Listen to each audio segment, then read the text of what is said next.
5 sekawan beraksi kembali. Bagian 15. Perjalanan yang mendebarkan hati. Melihat tuannya terjun ke dalam lubang di bawah lantai, dengan segera tim ikut menyusul. Sekarang ia berlari-lari mendului anak-anak dalam lorong. Anjing itu heran, mengapa anak-anak ingin menyelidiki tempat yang begitu dingin dan gelap. Julian dan Dick membawa senter, yang sinarnya sekarang menyorot jauh ke depan mereka. Tak banyak yang bisa dilihat dalam lorong itu. Jalan rahasia yang menjorok dalam tanah. Di bawah pondok Kirin tidak lebar, dan juga tidak tinggi, sehingga anak-anak harus berjalan membungkuk beriring-iring. Mereka merasa lega ketika lorong itu kemudian agak melebar, dan tidak lagi serendah bagian awal. Capek rasanya terus-menerus berjalan, sambil membungkuk. Kau bisa menebak arah jalan rahasia ini? Tanya Dick kepada abangnya. Maksudku, menuju ke laut, atau ke pedalaman? Ah, sudah pasti bukan ke laut, ujar Julian yang berperasaan baik berkenaan dengan arah jurusan. Menurut perasaanku, lorong ini mengarah ke bawah padang. Lihat saja, dinding tempat ini, banyak pasirnya, dan kita tahu bahwa padang berpasir tanahnya. Mudah-mudahan saja tidak ada sebagian yang sudah runtuh dindingnya. Keempat anak itu meneruskan penjelajahan mereka. Jalan rahasia itu lurus sekali. Tetapi, kadang-kadang agak membelok juga sedikit, mengitari tempat-tempat berbatu. Aduh, di sini dingin dan gelap, ujar Anne sambil menggigil. Sayang aku tak mengenakan baju tebal tadi. Sudah berapa mil kita berjalan, Julian? Julian tertawa. 1 mil saja pun belum. Hei, lorong runtuh di sebelah sana. Diterangi cahaya senter yang terang benderang, anak-anak melihat bahwa di depan mereka ada sebagian lorong yang runtuh langit-langitnya. Julian menendang-nendang tanah pasir yang menghalangi langkah. Ah, tidak apa-apa, katanya. Halangan sebegini saja, bisa kita dobrak dengan mudah. Yang runtuh tak banyak, dan sebagian besar terdiri dari pasir. Aku saja yang mendobraknya. Tak lama kemudian jalan di depan mereka sudah bebas kembali, setelah ditendang-tendang pasir yang menghalangi. Anak-anak berjalan agak merunduk melewati onggokan pasir yang telah agak diratakan oleh Julian. Walau begitu mereka berhati-hati, agar kepala tak terantuk ke langit-langit lorong. Julian menyorotkan cahaya senter ke depan. Nampak bahwa jalan di depan mereka bersih dari penghalang. Di sini jalan rahasia lebar sekali, seru Julian sekonyong-konyong. Disorotkannya senter kian kemari, untuk menunjukkan pada saudara-saudaranya. Rupanya sengaja dilebarkan, membentuk semacam bilik kecil, ujar George. Lihatlah, di bagian belakang sana ada semacam bangku yang terbuat dari batu cadas. Kurasa bilik ini merupakan tempat beristirahat di tengah jalan. Pendapat George memang benar. Merangkak-rangkak terus dalam lorong yang sempit, sangat melelahkan. Tempat yang agak lapang dengan bangku yang terbuat dari batu cadas itu cocok sekali sebagai tempat beristirahat sebentar. Keempat anak yang sudah capek itu duduk berdesak-desakan di bangku batu. Mereka kedinginan, tapi hati mereka tetap bergairah. Ayo, kita meneruskan perjalanan, kata Julian, setelah mereka beristirahat selama beberapa menit. Badanku sudah kedinginan, karena duduk diam-diam terus. Aku kepingin tahu, di mana ujung lorong ini. Julian, mungkinkah keluarnya nanti di Kirin Farm? Tanya George sekonyong-konyong. Kau ingat kata Ibu Sanders, bahwa ada sebuah lorong rahasia yang berawal di rumah itu dan menuju ke salah satu tempat. Nah, mungkin inilah lorong yang dimaksudkannya. Dan, arahnya menuju ke Pondok Kirin. Kurasa kau benar, George, ujar Julian. Ya, benar. Kedua rumah itu di zaman dulu milik keluargamu. Dan dulu memang sering terdapat lorong-lorong rahasia yang menghubungkan rumah dengan rumah. Jadi jelaslah bahwa jalan rahasia ini menghubungkan kedua rumah keluargamu itu. Kenapa aku tak berpikir ke situ selama ini?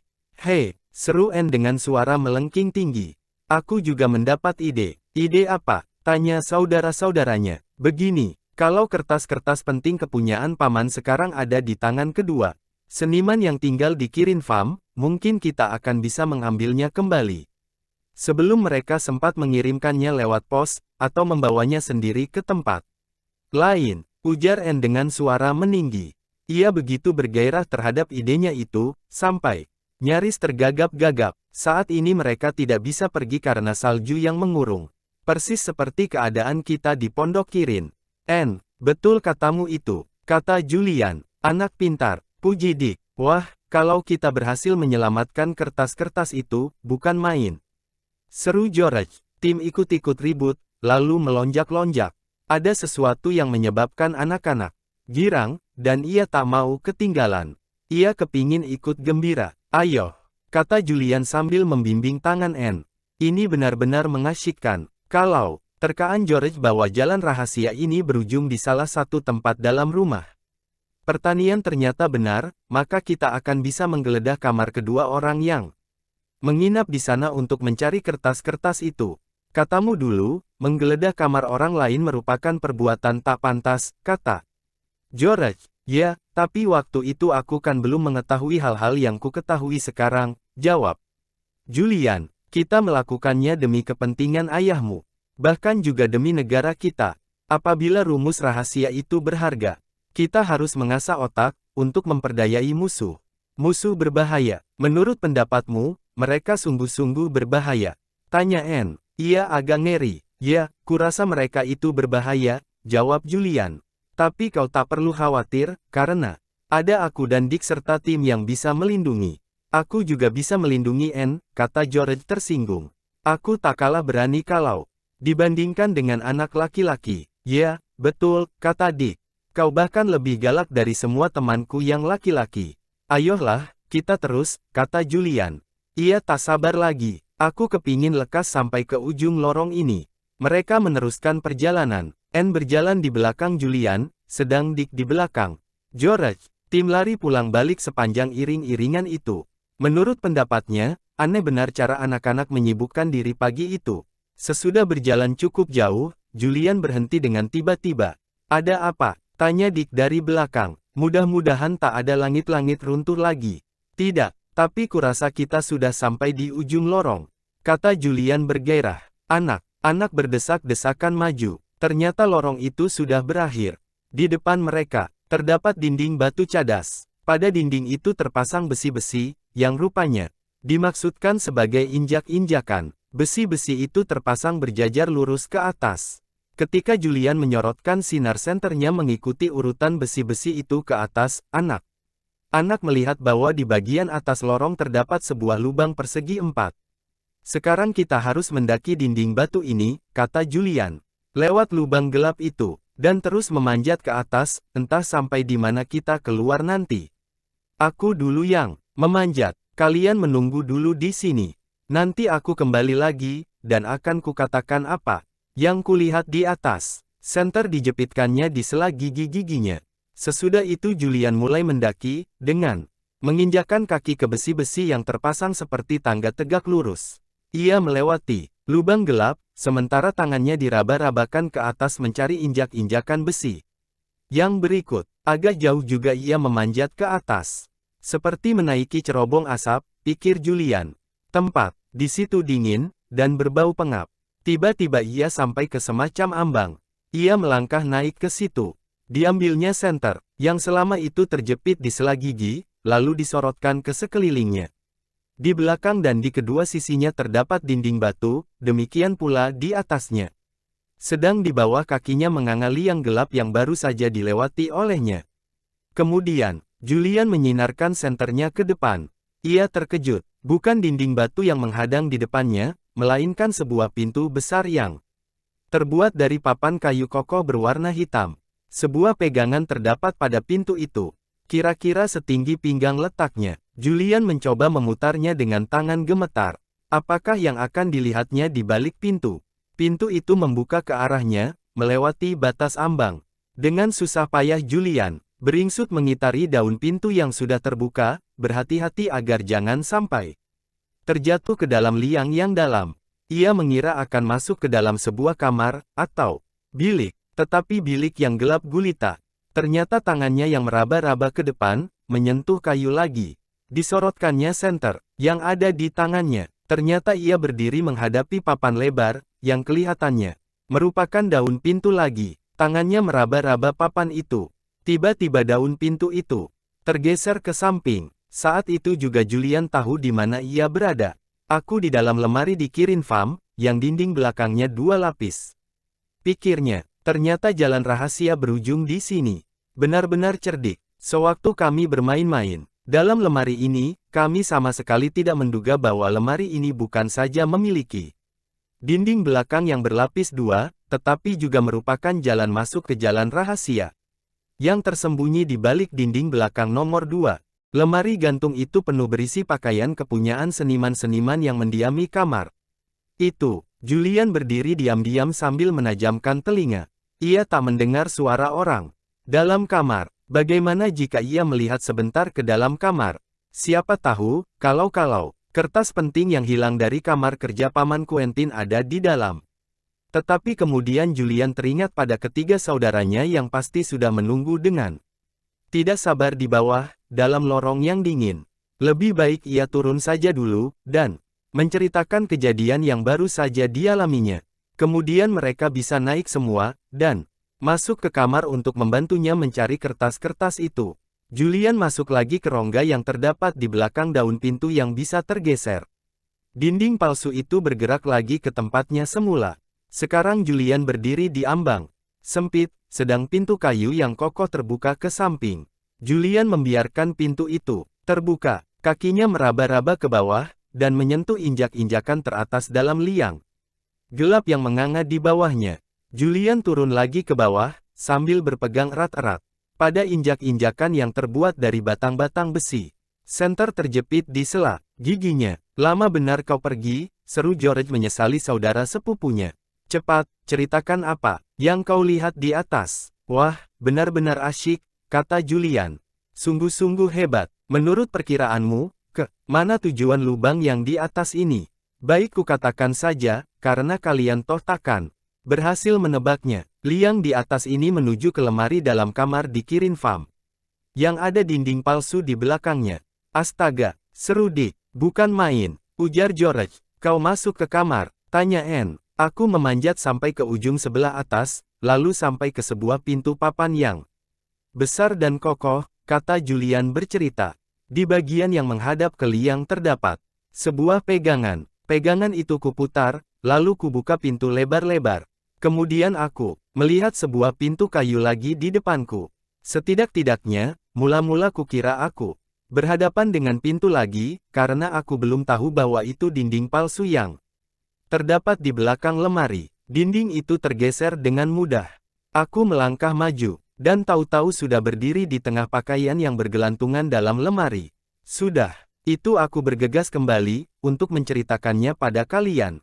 Wah, sekarang juga kita bisa mencari kertas-kertas yang hilang, kata George. Bergairah, ada orang dalam kamar tadi. Aku tak mendengar suara orang, kata Julian. Usulku begini, kita semua naik ke atas. Lalu mencari dalam kedua kamar yang disewa seniman-seniman itu. Kamar yang di sebelah, juga mereka sewa. Ya, setuju, seru Dick. Dia dengan segera menyukai petualangan yang menegangkan itu. Kita berangkat sekarang juga. Kau duluan, Julian. Sudah itu Anne, lalu George. Dan aku, yang paling belakang. Bagaimana dengan tim? Tanya George. Dia kan tidak bisa memanjat, kata Julian. Dia memang anjing yang hebat, tetapi kalau memanjat tidak mungkin bisa, George. Kita harus meninggalkannya di sini. Dia pasti tak senang, kata George. Tapi kita tak mungkin bisa menggendongnya ke atas, kata Dick. Kau kan tak berkeberatan ditinggal sebentar di bawah sini, Tim. Tim mengibas-kibaskan buntut, seolah-olah tak keberatan. Tetapi begitu ia melihat keempat anak itu menghilang dalam lubang gelap di atas kepalanya, seketika itu juga buntutnya menghilang di sela kedua kaki belakangnya. Apa? Ia ditinggal sendiri. Permainan apa lagi itu? Tim melonjak ke tembok, tetapi jatuh lagi ke tanah yang lembab. Ia melompat sekali lagi, sambil mendengking. George berseru dari atas dengan suara pelan. Jangan ribut, Tim. Kami takkan lama-lama. Tim berhenti mengeluh. Ia berbaring di dasar dinding, dengan telinga ditajamkan. Petualangan kali ini menjadi semakin aneh saja. Baginya, tak lama kemudian keempat anak itu sampai ke ambang yang sempit. Pintu kayu yang besar, masih terbuka lebar. Julian menghidupkan senternya, dan ketiga saudaranya melihat dinding palsu yang terdapat di belakang lemari. Julian menyentuh dinding itu dengan tangannya. Seketika itu juga dinding tersebut tergeser ke pinggir. Sinar lampu senter menerangi jas dan mantel-mantel kamar. Anak-anak berdiri diam sambil mendengarkan. Dari dalam kamar tak terdengar suara apa. Apa, aku akan membuka pintu lemari ini sedikit, lalu mengintip ke dalam kamar, bisik Julian. Semua diam. Anak laki-laki itu menerobos pakaian yang bergantungan menghalangi, sambil meraba-raba. Mencari pintu lemari sebelah depan. Setelah ditemukan, lalu ditolakkannya sehingga terbuka sedikit. Sejalur cahaya matahari menyinar masuk ke dalam lemari. Julian mengintip dengan hati-hati keluar, melihat ke dalam kamar. Kamar itu kosong, tak ada seorang pun di dalamnya. Bagus, ayo, bisiknya pada saudara-saudaranya yang masih menunggu di belakang. Dalam kamar, tak ada orang. Satu persatu anak-anak itu menyelinap keluar dari lemari.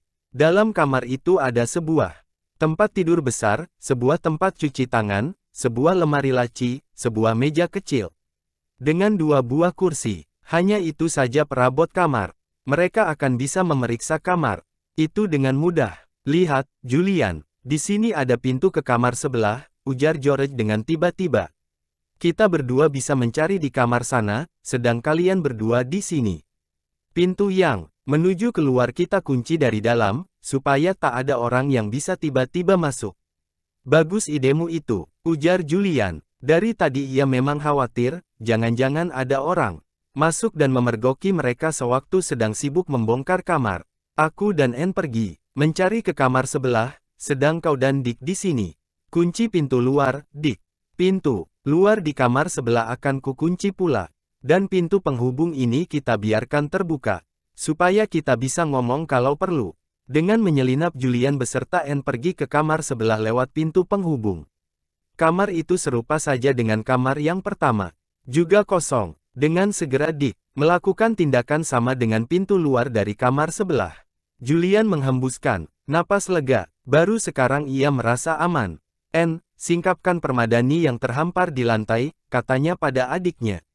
Periksa, barangkali kertas-kertas itu disembunyikan di situ. Kemudian periksa di bawah bantal kursi. Kau periksa tempat tidur, barangkali saja barang yang kita cari disembunyikan di bawah kasur. Mereka mulai mencari. Julian mulai dengan memeriksa laci-laci, karena menurut perasaannya disitulah tempat yang paling masuk akal untuk menyembunyikan barang. Anak-anak meraba-raba ke sana-sini dengan tangan gemetar. Perasaan mereka saat itu sangat tegang, tetapi juga mengasyikkan. Dalam hati anak-anak itu bertanya-tanya, di mana kedua orang yang tinggal dalam kamar. Kamar itu, barangkali di dapur, karena di situ hangat. Kedua kamar tidur itu dingin, dan mereka pasti tak mau meninggalkan dapur yang hangat. Mau keluar rumah juga tidak bisa, karena salju bertumpuk tinggi sekeliling Kirin Farm. Dick dan George sibuk mencari dalam kamar pertama. Mereka memeriksa setiap laci, membongkar kasur tempat tidur, dan membalik permadani dan karpet yang terhampar di lantai. Mereka bahkan merogohkan tangan ke dalam lubang perapian yang besar. Bagaimana Julian? Ada yang sudah kau temukan? Dick muncul di ambang pintu penghubung. Ia berbicara dengan setengah berbisik. Belum ada, jawab Julian. Nada suaranya agak suram. Mereka pandai menyembunyikan kertas-kertas itu. Mudah-mudahan saja tidak selalu dibawa-bawa oleh mereka dalam kantong, misalnya. Dick memandangnya dengan perasaan kecut. Kemungkinan itu sama sekali tak teringat olehnya selama itu. Wah, kalau benar begitu, payah deh. Kau harus mencari lagi ke setiap tempat, ke setiap pojok, kata Julian memerintahkan. Bantal-bantal harus kau tepuk-tepuk, karena mungkin saja diselipkan ke dalamnya. Dick pergi lagi ke kamar sebelah. Kemudian menyusul bunyi ribut-ribut di situ. Kedengarannya seperti anak itu sedang memukul-mukul bantal. Anne dan Julian melanjutkan usaha pencarian mereka. Setiap sudut mereka periksa. Keduanya bahkan membalik lukisan-lukisan yang tergantung di dinding, untuk melihat kalau kertas penting itu diselipkan di belakangnya. Tetapi kesibukan mereka tetap sia-sia. Kertas-kertas itu tetap tak berhasil mereka temukan.